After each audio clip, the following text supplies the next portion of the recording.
वल्लज़ी युसल्ली अलैकुम वल मलाइकतुहु लियुखरिजकुम मिनज़्ज़ुलुमाति इलन नूर व कान बिल मुअमिनीन रहीमा।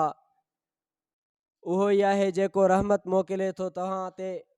ऐं इन जा फ़रिश्ता रहमत जी दुआ करे, यानी इहे इन जा फ़रिश्ता रहमत जी दुआ करनि था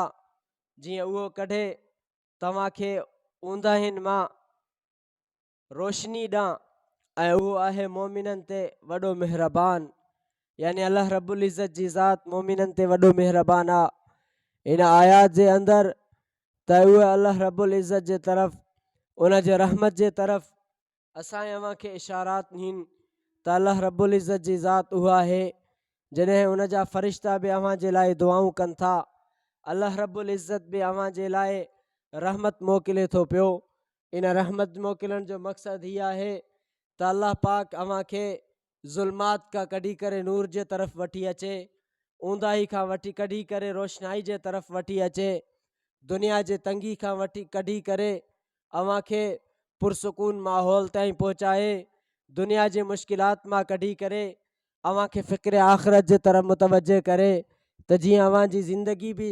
सुहिणे नमूने सां बसर थी वञे। त अव्हांखे जॾहिं उहा नूर वारी रोशनाई मिलंदी, अल्लाह रब्बुल इज़्ज़त जो रहमत अव्हां जे मथां वसंदो, त उहो अल्लाह रब्बुल इज़्ज़त जी जेका ज़ात है उहा मोमिननि ते महिरबान आहे,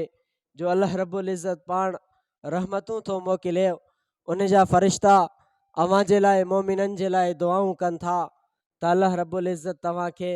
इन दुनिया जे ऊंदाही जे धुंधुल मां कढी करे